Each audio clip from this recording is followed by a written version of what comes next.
So, Manny, What's we're up? What's gonna go up? in this order. We're gonna go Manny, we're gonna go Fuji, and then we're gonna go Ryan or Dangerous Beats. What's going When on? I ask Yeah. questions, that's the order we're gonna go in. Cool? Awesome. And I'll check on Yanko. My phone's just not around me. But if Malone, maybe you can send a group message. I'm about to send a You, text you now. got it. You got his number. Maybe call him. Okay. Baby G's mic is still kind of low, but man, he's clear. My mic's still low, Fuji. Yeah, yeah. It sounds like you on All the right, camera. hold on. I'm gonna switch mics. He's just old. I am. Malone, right. I'm old, but I'm gonna switch mics. Fuji's old. Fuji. Manny's is very clear. And Dearly Malone. beloved, we are gathered here this evening. Okay, yeah. I don't want to. All right, if you want me to go through this, it don't matter to me. I'm cool either way. I'm like my man Ryan now, and Yeah, I can hear you. me. I We got mics. Yo, mic check 1 2. This is DJ Baby G. Many have tried, many have failed, but nobody can fuck with the Fleet DJ. Let's get it. Oh. Is that the Ty? Is that the DJ you Baby G you talking about, bro? Yeah, man, that's the DJ Baby G, the drop man. Yes, sir. Yes, sir. All right, Manny. How many What's years up? you been in production and DJing, brother? I started DJing professionally in 1993. I started producing in 2003, around the time when I was touring with the dude named The Advent. Goes by the name of Cisco Ferreira. Around that time, I was using an MPC 2000, Ableton Live 1.0, an MC 505 Groovebox, and a huge record collection. So we used to just sample, loop. And it got to the point where in the MPC, I was just layering like a techno DJ. And when Ableton came out, I'm like, this is it. This is dope as hell. So I had a Motu 828, a 1604 VLZ Mackie mixer, overkill because I was only using 2 channels. But it looked all nice on stage. Had an Alesis Air Effects and a Cycle Loops. So I used to pull up my Ableton session, and I'd get like a bar, 2 bars, or maybe a 4 bar onto the Cycle Loops, and literally with the space bar, I would time it with the next track from my Ableton, and I would keep the whole show continuously mixed for hours. I guess my secret sauce at that time was an 882i BBE Sonic Maximizer, and I used to just turn it on in the chain, and people used to go nuts, and at that time no one knew what it was, so it was a little bit of secret sauce. Bet. Fuji, you up next, young man. Yes, How long you sir. been in Yes, sir. production? I don't know if you DJ, but I see producers, so we're gonna rock with Yeah, I producers. But you started probably the DJing. DJ too. Yeah, I started DJing in 1987. I Good used to God. DJ at the Viz and at the Box in Chicago. Visitation was a Catholic school on 55th and Garfield, where Liddell Tonzo, Armando, Adonis, and all of the old cats used to come and DJ every Friday and Saturday. I want to start off by saying rest in peace too to Black G. He's a Chicago pioneer hip hop MC. He passed away September 6th. Some of you may know him, some of you guys may not. He made a song called No Type of Drug Dealer back in 1991. He passed last week on the 6th. Rest in peace. And that was the first guy I ever produced for. We started off in my room in 1988. We used the Dr. Rhythm, the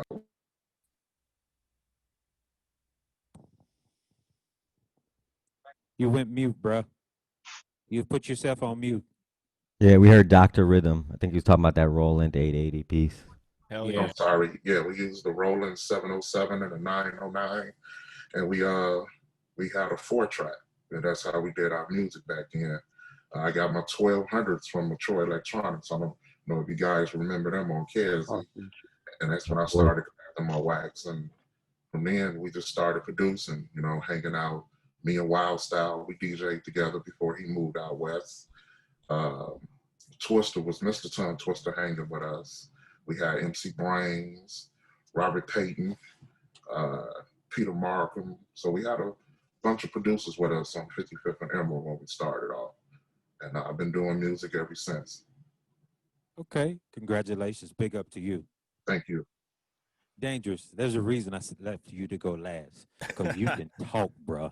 Yeah, You I can can Yeah, talk. we also got Yanko back on, so Oh, he's here. that's great. Well, Where is he? make sure you stop me if I'm going too long here. But Oh, Ryan. yeah, I've had a little bit of a twisting and turning odyssey in the production universe. I'd say initially I was just drawn to music, so I started as an instrumentalist. I play the guitar, sort of. You know, I'm very well studied on the guitar and certain brass instruments, and that ultimately led Okay. me towards recording. You know, naturally I wanted to like share my ideas with others and get people, you know, involved in the creative process. So, you know, once I was expressing myself musically, I just sort of gravitated towards recording onto whatever I could get my hands on since I was a little kid, you know, just like little portable recorders, tape recorders, everything. So as far as DJing and stuff, I'm pretty new to that scene, but production wise, I've just been experimenting since I was a youngster. But aside from my own projects, I parlayed it into a career in recording and post production, which I pretty much pursued out in Los Angeles for about an 8 to 10 year period out there. I worked for Viacom, Nickelodeon, MTV. I did music for television. I did voice recording and editing, so I've had some industry experience. But I came back to Chicago to kind of connect with my roots musically, and lately I've been really trying to hit the gas in terms of recording music for music's own sake. So I just completed my own studio in the city of Chicago. I have, you know, pretty much a full arsenal to record, mix, edit, and I'm hoping to, you know, bring that to Fleet and help people out through the Fleet network with my production skills. And I also hope to inform and teach going forward about how to use software, how to use hardware, you know, just kind of try to breathe some life into the production side of Fleet. So that's kind of the short version of my journey. Okay. Bet it up. Manny, Alex is the other gentleman you were telling me about? Yeah, it's Yanko Denik. It's the Alex Denik last screen with the A. Yanko, can you hear us? I can hear you guys, but I don't think you guys can hear me. I can hear you. Just We fine, can hear you, brother. but I Oh, can't you see you. can. I can't Yeah. see you though. We can't Yeah, see you, brother. I'm trying to get that figured out right now. So, okay. Are you on a computer or phone? I'm on my phone right now. Okay. Go down, touch your screen, and you'll see a mute with a microphone, start and stop video, a video icon. Yes. So, Here you we go. go. There he is. Hey, there you Hey. go. What up? All right, Rockstar. Welcome aboard. I ain't gonna call you that. Sorry about my delays. I had some car issues Yeah. and a whole bunch of other stuff, but I'm in this place. That's not important. You're here with us. Thanks for joining us. Congrats. Tell us how long you've been in the game and give us a little background history. Yeah, I've been doing this for a minute now. I've been around turntables since I've been maybe 9 years old. You know, I'm pushing almost 40 right now, so I don't need a calculator to tell you that I've been around this stuff my whole life. As far as house music goes, coming born and raised in Chicago.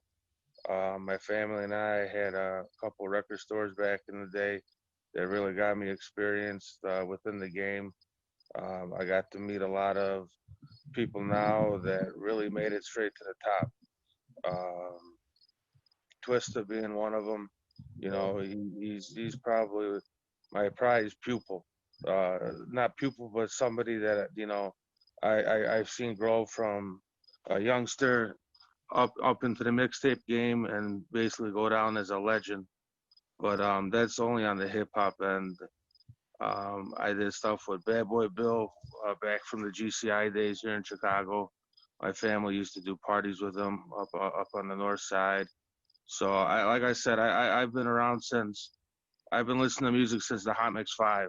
And for someone under the age of 10 years old to be exposed to that, it leaves a long lasting impact on you. And with that, now I'm more concentrated in the studio, in the Beat Lab. I still DJ from time to time, but right now my passion is synthesizers and drum machines. and just spreading the knowledge that a lot of our favorite historic tracks were made on instruments that were laughed at, frowned upon, thrown away to the garbage. I don't need to tell you guys the history of the 303 and its place in Chicago house music history. That could have been found in a pawn shop for under $100. People didn't want to touch it because it didn't have this, it didn't have that. You look at it right now, that's going for about 5 G's. And I just have a lot of experience with the equipment in general. Like I said, I graduated turntables long ago. I used to be a turntablist, but now I'm just a synth guru. Try to pass the message on to other people wanting to do stuff with the hardware aspect. I know a lot of people are on the software, digital end, VST plugin and whatnot. That's really cool and convenient. But once you get your paws on some analog circuitry and really get to know some of this classic equipment, I mean, they're still making quality equipment to this day. But there's just something about the stuff that should be in a museum, and you're just lucky enough and fortunate enough to play. And I got quite a heavy arsenal that I like to get up with Dangerous Beats up in his studio. He's doing a real big shout out to Dangerous Beats. Love y'all, fam. Thank you. Spicy, holding it down, keeping it spicy. This guy's got everything, by the way. I just want to interject and say that, like, when he says he's a collector, he has these pieces. He's like got a museum basically under his fingertips here. So just wanted to add that it's like major collection. All right then. Well, I got rid of most of my modules. I'm kind of disappointed I did, but I kept my MV 8800 drum machine. I kept my Roland V-Synth XT rack. Oh, love it. I still have one of the original second or third series of production EMU MoFats. Oh, nice. And I have a fully expanded Phantom XR rack. Oh, you got the whole JV library in there. Love it. Yes, I do. And also, I'm sorry, go ahead. I was just going to say I'm something. looking to get and add to my hardware hybrid because I do computers for a living. I'm a computer geek. Okay. But I'm looking at the Studio Electronics or actually getting one of the Moog racks so I can have one true analog piece or the Dave Smith Evolver. A lot of people sleep on the Evolver. Oh, I got me a Evolver. I got me a Evolver. I got a little desktop Evolver. I had the Poly keyboard. Oh, yeah. The Evolver is where it's at.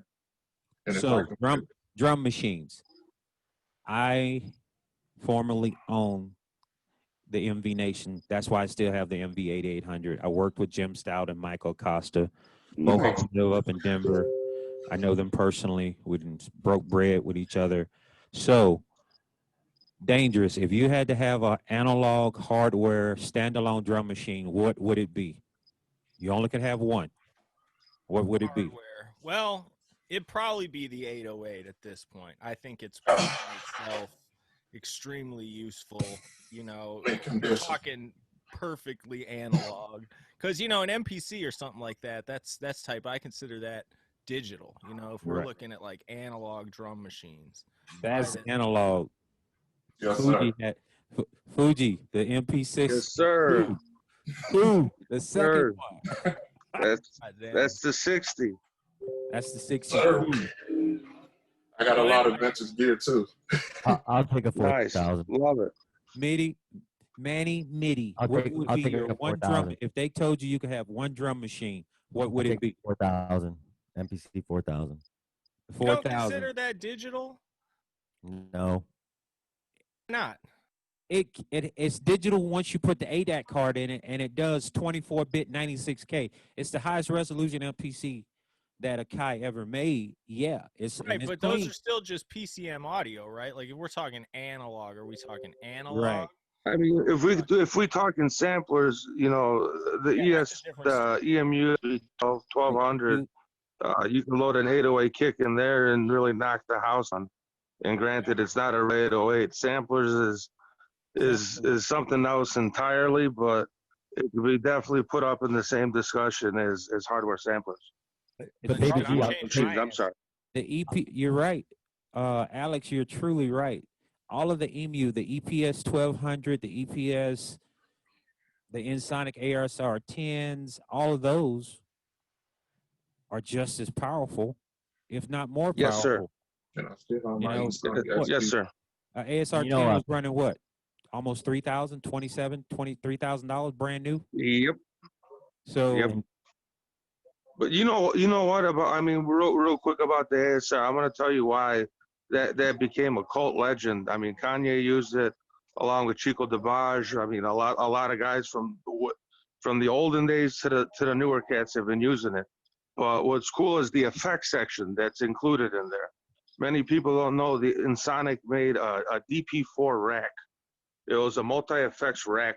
And what we did is they stuffed the guts of that rack and put it inside of that workstation sampler.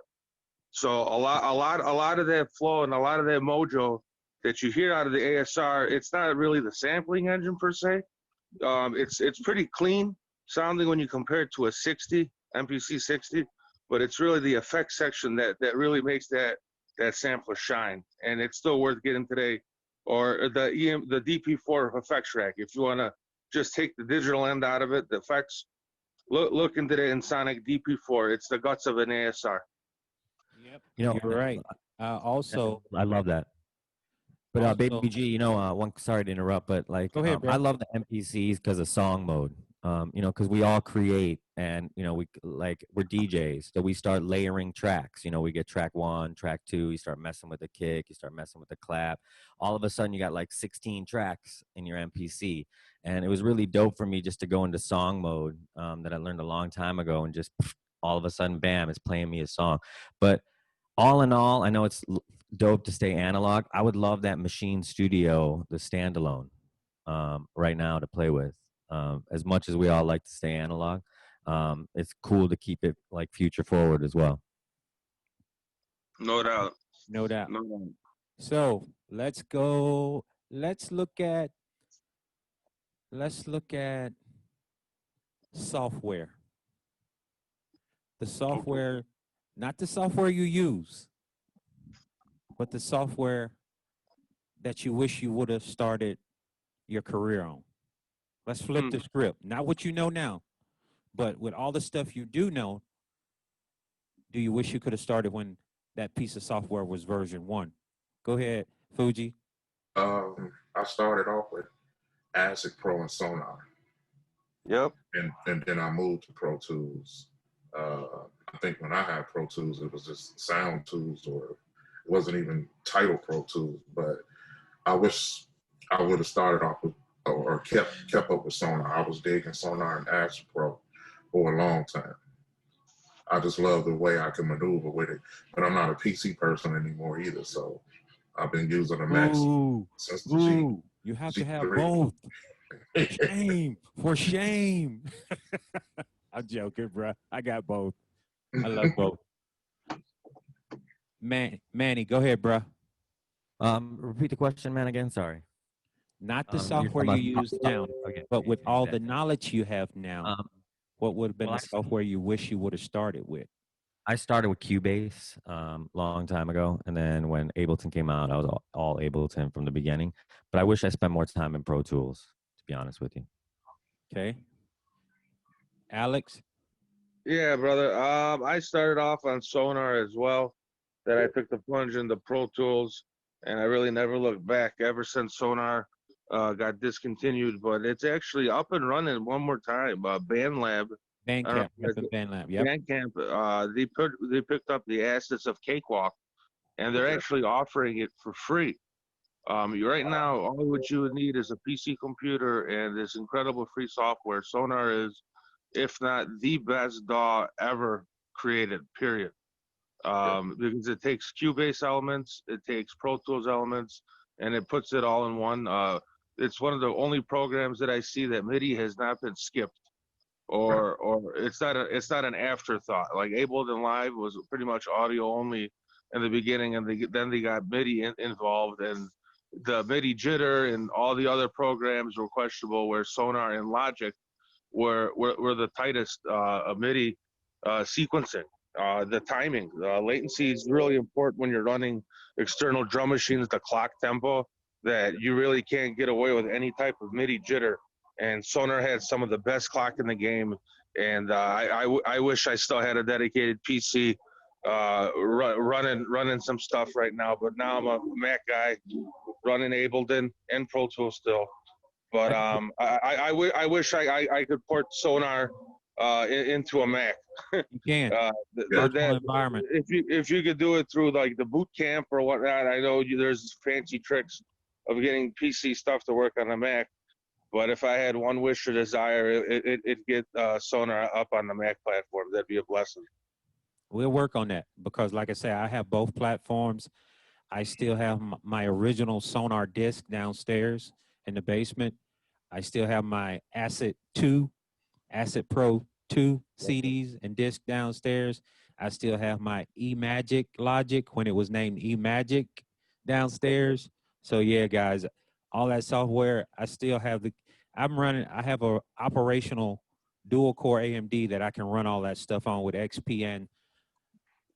So I still have all that stuff and I still make it work because when I got rid of all my EMU rack modules, because I had the whole family, I went all digital and got the EMU 1820M and put all those 19 synthesizers into the digital world. So I feel your pain. Wow. I understand it. So definitely, Dangerous Beats. I'm scared to ask you which software. Yeah, this is my forte for sure. Come on, brother. Well, Get dude, the I tater. mean, I started on GarageBand of all things. I mean, I honestly don't go back that far. I mean, honestly, I remember sitting there in the way back and looking up like the early versions of Fruity Loops and Cakewalk and that stuff, but I didn't really know what I was doing. I was literally like 11 and I was like fucking with it. But on like a serious tip, I started on GarageBand because it was free and it came with the first MacBook that I got. And, you know, it was cool. It like opened my eyes to some of the possibilities. But if I could start on one, like while agreeing with everything that Yanko said about like how raggedy Ableton was in the beginning and stuff, I'm like a full force Ableton Live, you know, devotee right now. Like I swear by it. I think it's got its quirks and it has a rich legacy of, you know, bullshit, but it's also like its own animal. It doesn't really resemble Pro Tools. It doesn't really resemble Logic. It has a lot of built-in elements that are kind of off the wall in modern contemporary production. You know, there's like different ways of compressing. There's different methods of mastering, quote unquote, by today's standards. Like everything's super fucking loud. Everything is very, you know, amped. And Ableton actually contributed to that kind of sound quality, to that sort of compression algorithm. So for like a whole different set of reasons than Yanko mentioned, I'm in love with Ableton, and I love how quickly you can use it. I love how configurable it is. You can use it as like a performance software. You can use it as a recording software and editing software. Whatever. I just love the customizability. But if I had to choose one to go back and just start from the very beginning, I would probably go with Pro Tools, knowing that it's like the industry standard. Obviously, I know how to use it. I have Pro Tools. I receive projects in Pro Tools format quite frequently, but I'm happiest working with Ableton. But Pro Tools is the most useful. Okay. So I had to go dig out some stuff. hey, Oh, there it is. I got one of those 200 those CD wallets full of Yeah. all of my. I'm with you, bro.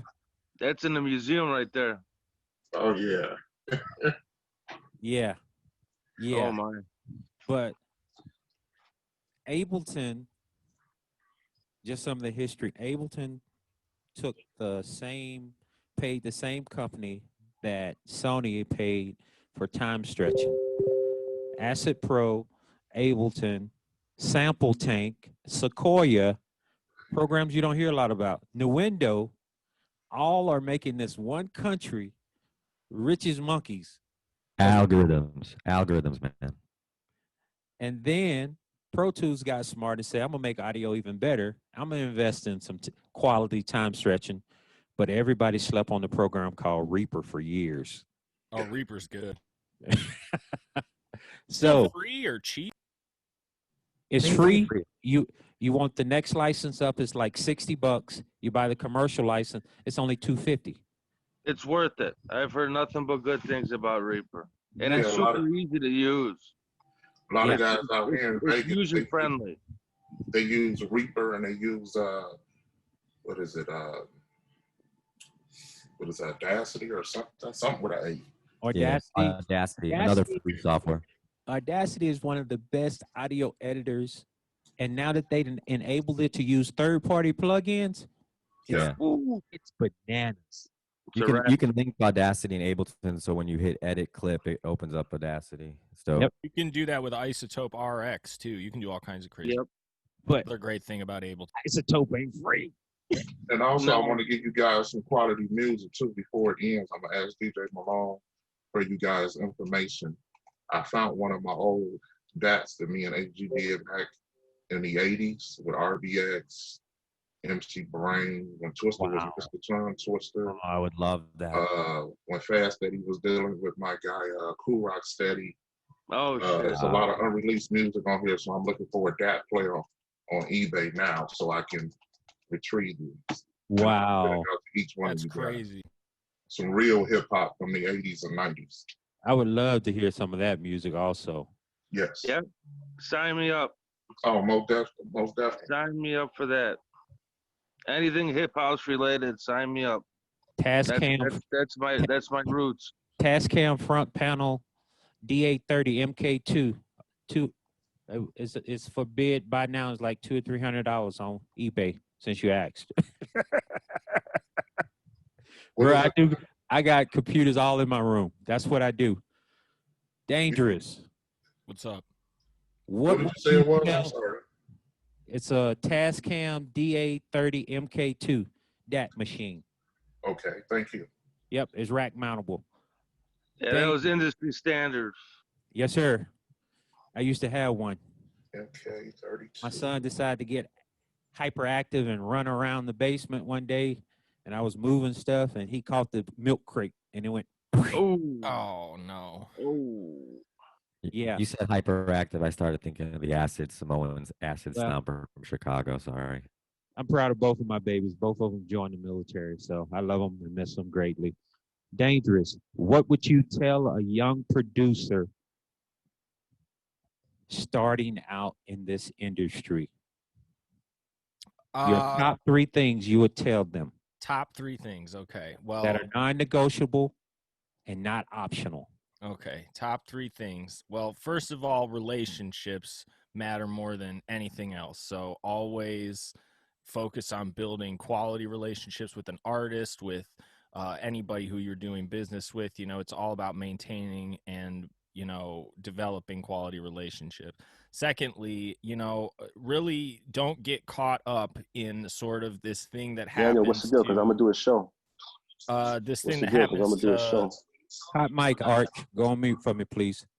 Go ahead, Dangerous. Thanks. Second thing would be don't get caught up in that thing that happens to pretty much all of us occasionally, which is you just start kind of chasing fads, you start chasing your own tail, you get stuck. You know, a lot of people who are producers, they kind of want to sound like the next blank or whatever, the big whatever at the time. And like it's super important to get in touch with yourself as an artist and really develop that. If you start losing your voice and go down that rabbit hole of sort of like chasing the trends, you know, not being yourself, even if you do get very skilled technically speaking, you're not going to have a very interesting or valuable product to give to the listener or to someone who's trying to develop a unique sound. So that's something that I just, you know, it's crazy. Music and production tools are more and more available than ever.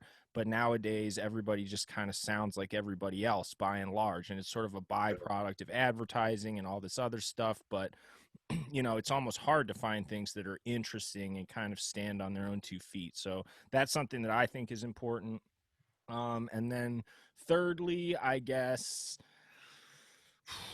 I mean, there's so many things to keep in mind, but fundamentally, I guess, don't undervalue yourself and your time. Always make sure that you don't give away your services for free. Don't, do favors, try to develop it as a business, because people will take advantage of you. People will, prey on you, especially, a lot of producers are the type who are really excited about music and creativity and things like that, and if you don't insist on kind of monetizing it, you can find yourself doing a lot of valuable work for free. So those are kind of my top three right there. Relationships, being creative, being individual, and valuing your own time adequately, and making it a business. Better appreciate it, big bruh. Midi, Yes, sir. Three your things. top three that are non-negotiable, not optional. Number one, stay humble. Number two, build your brand from jump. I see so many people, they're doing all this, but they don't have like a unifying brand for themselves that they can go out and monetize and market. Um, and then I think the third one is like create your own lane. You don't have to just do what everyone else does. And being a trailblazer can be huge. So if you don't, you're not getting gigs in XYZ market, go somewhere else. Go somewhere where there is no whatever music you're playing, and go up to that place and be like, hey, can I do a night here?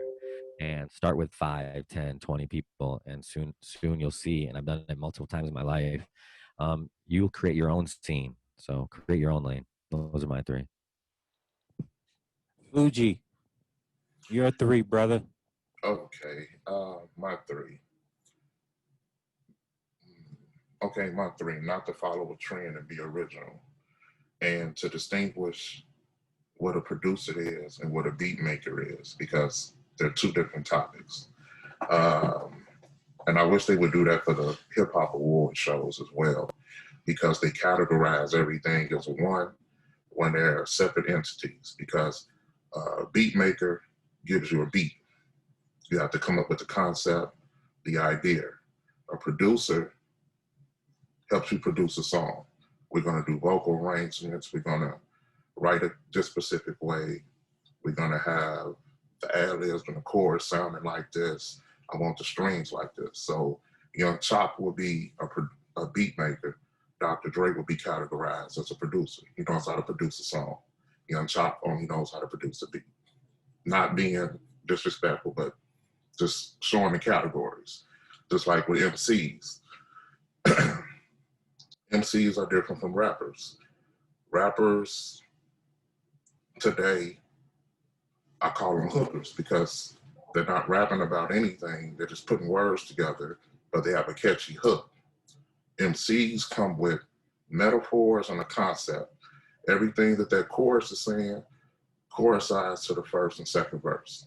So you have a story, you have a concept of what the song is going to sound like. And my thing is, just be original with your sound, because you don't want to keep people saying, well, I want to beat like the baby. If you make an original sound and your sound jumps off, somebody says, now I need a beat like you, or I need a beat like DJ Malone, or whoever, because now you're starting a trend, you're not following one. So just be original. Appreciate it, bruh. Alex, your three, brother. Like he was just saying, you got to be original. If you want to, be different from the herd, if you want to be different from the rest, if you come from the heart and you come with some original stuff, people's ears tend to open in a different way, and it's more heartfelt, because it doesn't feel like it's mechanically made. It's not off a sample CD. It's sometimes with the poor recordings, they feel the heart and soul of the artist that easily gets cleaned up, so to say, in the studio. Right. So especially starting off, number two is never give up. Especially in the beginning, you're scared to ask certain questions because you don't want to feel like a freshman. You know what I mean? You're real short-lived. Just keep asking questions. Pick people's brain apart. There's no such thing as there's no such thing as stupid questions, just stupid answers. Um, you know, and now get on that social media, and it's I'm probably the last person to say this because I'm the least involved in social media. You see my profile; it's a bunch of memes and some studio equipment. You know what I mean? But I know I got a long way to go on social media, and with this day of age and how thing is, you know, I know vinyl's making a comeback. They've had the most sales they've had in quite some time, but we got to think forward and continue with the social media, especially getting your name out because the record stores don't exist. Sadly, the old way of learning about the culture, about the game, rubbing shoulders with people with more experience, those days are over. So networking, social media, Fleet, everything this whole platform is the future of the game. And I really like what's going on with the Fleet fam and the whole platform. I think it's genius. And as Illinois Assistant State Manager, Yanko, we'd like to see your app submitted after this call. Right there. Right, Absolutely, brother. Absolutely. I got a lot of paperwork, my ASCAP paperwork, BMI, social media. I just been real deep in the lab, man. I've been I like really, how he just slipped that in there. you know, I've been really working on me and my life. But as far as the up and comers go, just stick with it, man. It gets discouraging a lot. Just stick with it. Yeah, man. That's pretty much it, man. Be original. Check out the social media platforms, and never give up. That's pretty much Anyone all who I needs think. help with social media, I'm down to help too. I went to grad school for e-commerce. I know how to hack a lot of these. Oh, and one more thing. Go ahead, Alex. Merchandising, straight up merchandising. You got to create a brand. It's at this point, it's more than music. You got to offer a little bit more to the end user, because you got to differentiate from that 99 other cent download that you're competing against. You got to add value, and with that, it's merchandising, whether it be T-shirts, hats, bandanas, denim Nipsey jeans, Hussle. gym shoes, whatever it may be. Never overlook merchandising, because it's as important as the music itself. Can I say something with the merchandising? Who's that? If you're gonna do something with the merchandising, also remember it's gonna cost you a little money, but you have to invest in yourself. Make sure it's patented. Make sure you have your EIN number, and make sure you get an LLC, so at least you can see something coming back from it, or you can sell your brand if it gets to a certain point where you're making big money off of it. Okay. So, gentlemen, I'm going to wrap everything y'all said up. 1, investment in self to the young producer starting out. 2, education and knowledge. 3, relationships.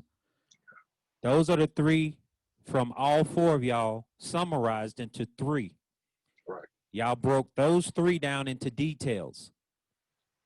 Investment, knowledge, and relationship. Or as I say, communication.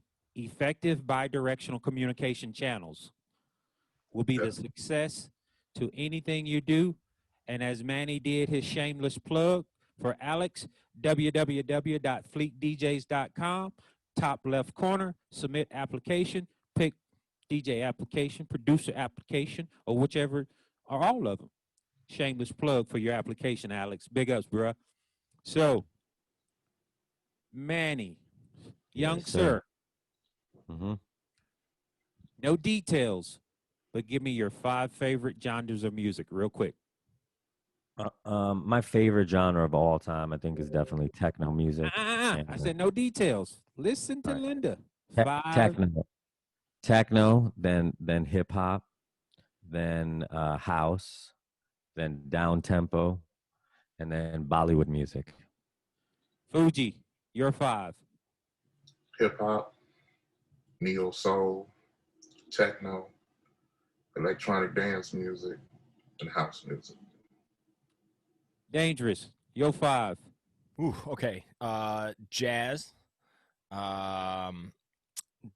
like modern dubstep, bro step as it's colloquially referred to. So that's 2. Then let's see what else. I'm gonna go with down tempo as well, ambient down tempo, Okay. dub, reggae dub, and hip hop. Okay. Alex, finish it up. First and foremost, it's got to be house music. Because if it wasn't for house music, I wouldn't have 1200s. I wouldn't have nothing. First and foremost is house. It's got to lay Okay. down that foundation. House, techno, industrial, boom bap, hip hop, and I gotta say metal, man, heavy metal. All right. Bet. So, the crazy thing is, everything y'all said is all built off of pretty much one genre of music. Blues. Yes. Yep. Yes, sir. All of it. It's built from the soul and spirit of a man or a woman.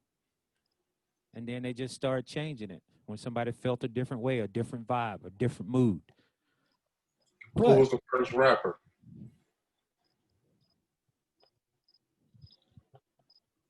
Was it Muddy Waters or Bo Diddley? Bojang? No, Cab Calloway. Okay, yeah. I knew Oh it. yeah, Cab Calloway. Yes, sir. That's big band. wow. That's Yeah. the Love that 30s. shit. It's amazing. So, I'd That argue the being- Humma Kalisa. Who? Shut up. Hold on. That being said, since we in Chi-Town or Illinois, the state of Illinois, Ill State. the Or whole- drilling as it's called now. Drill. I No, heard the no. other night these young rappers are calling it drilling noise. I was like, what is that? But anyway, we gonna we go. call it Illinois. We're gonna stick with what I first found out about music was from Illinois and Michigan was house music. And we're gonna finish this last 15 minutes with that one genre because it is one of the most amazing genres of music. I started DJing in Germany and they love Illinois, Michigan, all of the northern house music, and they took it and put their own spin on it. So it wasn't boom bap, it was house, club, disco, dance music from your state that they just took it and flipped it. It's all So- house, man. Even though we call it techno, at the end of the day, man, like it's all house. There's early tracks records, DJ International records. If you pitch them up, they sound like techno records. Exactly. You can take hip hop and boom bap beats, push them to 160, 130, 126, and you start creating all these other genres. You don't like the 808 drums and the heavy drums. That's where the 909 and the 303s came Hey, I from. disagree. My One, ghetto two. house genre that we started doesn't sound anything like techno. Oh, That's right. Nothing Hey. like techno. That's I went to house for that very reason because I got mad love for my brother Ty, mad love for Arch, and I enjoy house music. And when I first started playing house music as a DJ, people looking at me like, "You a country boy from Mississippi? How you know about it?" yeah. But Alex, we're gonna start with you. If you What? had, Oh, if go you- ahead. If you had your way, would you have house music radio stations in all 50 states? If I had my way, Yes, I sir. think so. I think people from all over would be able to grasp the concept because it's as simple and as complex as if you want to take it. House music, and I deeply think that there's house music, a type of house music for everybody out there, for every mood of the day, every time of the day. there's some form of house music. So like house music could be its 24-hour platform. You know, you got your morning house, you got your afternoon house, and then you got your late night house. You know, it's really all night long. Like as cliche as it is, house music all night long. True. It's real. It's true. It's very true. You're absolutely right. It's as true as it gets, man. Fuji. All you guys on here, I want to ask you one question before I answer that. If you're a true house head, you're truly into house music. Who was the first lady of house music? She was my 8th grade teacher, so I know. Hey, y'all, that's out of my league. She was the only black radio personnel who played house music every Friday, Saturday, and Thursday night. Malone, Ty, Arch. I'll give you. Is it Lolita? No. She was. I'll give you the radio station, WKKC. Okay. Oh, no clue. Ty? No clue. That's before Her my name, time. I want you guys to look her up. Her name is Raquel Keontae Lopez. She was the one who introduced Bobby Q Bobby, Walter Get Down Nice. Brown, Nice. Thaddeus Flatback Brown, Wow. Big House, Pink House, Edward Get Down Crosby. She was my 8th grade teacher. She's the one who really put me into the house music groove. Because back then, you know, everybody was going to, what was the place? The Warehouse. You know, Wow. listening to real deep house music and Frankie. hanging out at Sawyer's and the Bismarck. So. Hey, Beats, give us your. I mean, I'm hardly an expert, but I mean, I Ain't say about being an yes. expert. It's I about don't. feeling what you love. Yeah, I guess. I mean, yeah, I'm definitely not opposed to having a house music radio station in all 50 states. I feel like Yeah. these days there kind of is with the Spotify's of the world and everything. And I guess just as an aside, you know, with sort of EDM or whatever having come over from sort of the UK or whatever several years back, I don't know if that was 2010, 2011, there's been just sort of like a renewed interest and perspective on the younger tip for like different forms of house music. So I know there have been some kind of like subgenres that have kind of been hyped in the more recent years, like bass house, deep house has taken on different connotations and stuff.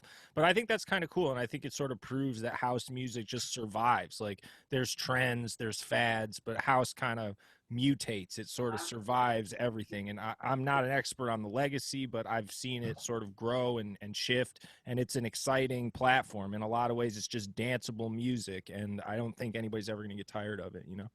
For sure. Double M, DJ Double M. Talk to me, brother. Well, I would love the 50 states getting a radio station, but just as I guess a little caveat on that, I'd like to make it so Chicago and Detroit don't get a radio station, just so they understand what they truly have missed and what's been under their noses the whole time. Because like 2 years ago, I had the blessing, one of my mixes, someone liked the intro, and that someone was someone who decides who wins the Nobel Peace Prizes. So I was flown to Oslo, and I was supposed to play after John Legend and Kygo for the Nobel Peace Prize concert after party. Huge honor, dope as hell. And I ended up playing 4.5 hours, and I played almost every house and techno jam that you could think of. And the place went nuts. And I'm talking from like 22 all the way up to like 80, and people that normally you might see, they might sit in their chemistry lab in Switzerland dancing to all this music, and these people knew all the songs. Like any house track, if I put on Daje, You Got Me Up, they knew the lyrics. And every culture, from white, black, all the European cultures, Asian cultures. And then you come to Chicago and everybody's got their nose turned up. And, you know, Derek Carter can walk his dogs down the street and people are like, who the hell is that? So I would love to have house music in 50 states, but just for a lesson, let's have those two epicenters, not get it at all, and play something that they can't stand whatsoever those 24 hours until they wake up and realize, wait a minute, man, I got to give respect for what's here. Because I'm tired of like, I'm tired of dope ass house tracks getting like ignored here and then repurposed, and then Mixer magazine or Music magazine shows some European DJ trying to sample that track. Like, no, man. If you don't know the history, get out. You know what I mean? And like to all the younger people, when I said be humble, learn the history. You know, there's people that came before you, and they put their blood, sweat, and tears so that you could even sample that to put into your record today. But at the same time, old school cats have to respect the young school cats like Skrillex who are doing new school shit, you know? Can I comment on what he just said about, you know, Chicago? I got a minute. Because I got to get ready to wrap everything up. You got a minute. Okay. Go ahead.